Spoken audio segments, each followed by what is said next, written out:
Bugun sizlar bilan og'li lozimmi bichilishini birgalikda ko'rib chiqamiz. Sahifamga obuna bo'lishni unutmang. Qani ketdik.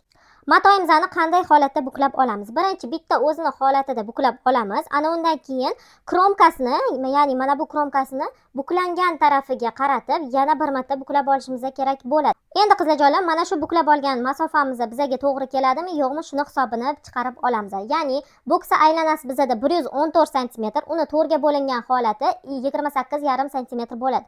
Plus biza 5 sm qo'shishimiz kerak bo'ladi. Shunda bizda 33,5 sm bo'ladi.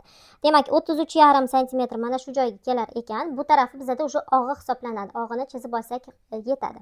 Endi biza boksagacha bo'lgan masofani qo'yib olishimiz kerak bo'ladi. Ya'ni bizda boksa aylanamiz 114 bo'lsa, uni to'rtga bo'lib olamiz va chiqqan songa biz 4 sm dan 10 sm gacha bo'lgan qo'shimchamizni qo'shib olishimiz kerak bo'ladi. Bu bizda lozimimizni qanchalik darajada tepa past kiyishiga bog'liq bo'ladi. 4 sm dan 10 sm gacha bo'lgan masofani qo'yib olamiz va belgilab olganimizdan so'ng shu belgilab olgan liniyamizdan biza boyagi o'lchab olgan 33,5 sm qo'yib olamiz. Ya'ni boksa aylanasiga biza 5 sm qo'shib mana bu buklovni to'g'rilab olgan edik. Va mana belgilab oldik. Endi shu belgilab olgan nuqtamizni tepaga qaratib rovna liniya chiqarib olishimiz kerak bo'ladi. Endi mana shu og'imizni hisob-kitobini chiqarib olishimiz kerak bo'ladi. Boksa aylanamizni 2 ga bo'lib olamiz va chiqqan sonni biza 10 ga bo'lib olishimiz kerak bo'ladi. 114 biza 2 ga bo'lsak 57 bo'ladi. 10 ga bo'lsak 5,7 bo'ladi. 5,7 ga biza 1,5 dan 2 sm gacha qo'shib olamiz. 7 sm qo'yib olsak ham bo'ladi. Mana o'zi rovna mana shu liniyamizni o'ziga kelar ekan. Mana shu liniyani o'ziga. Endi tepa qismiga biza 8 sm ko'tarilamiz va mana bu uchburchakli joyimizga 3 sm chiqish qilamiz.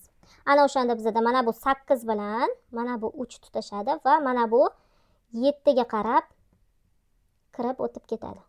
Endi biza lozim uzunligini qo'yib olishimiz kerak bo'ladi. Lozim uzunligini biza 1 metr qilib qo'yib olamiz.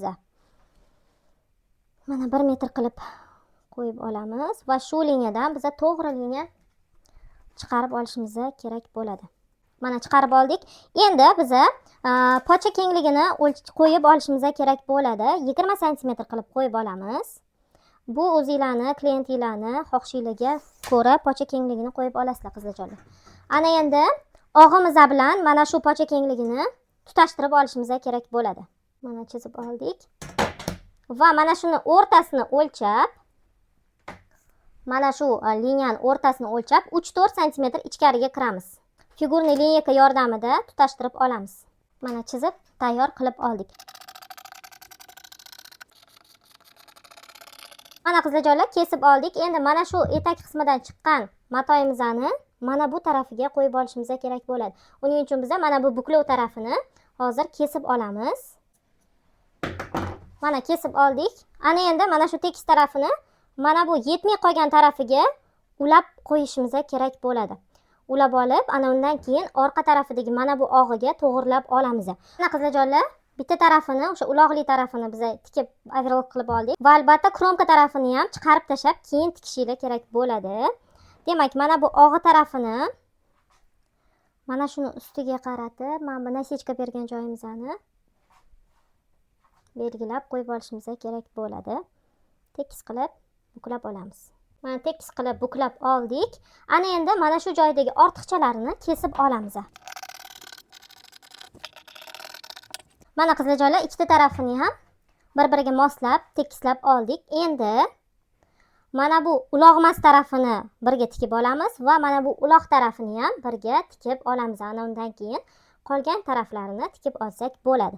Endi birinchi bo'lib mana shu joylarini tikib overlock qilib olamiz. Mana qizlarjonlar, ikkita tarafini ham ulab tikib overlock qilib oldik. Mana bu tarafi uloqsiz tarafi, bu tarafi uloqli taraf. Endi buni o'rtasidan ochib ko'ramiz.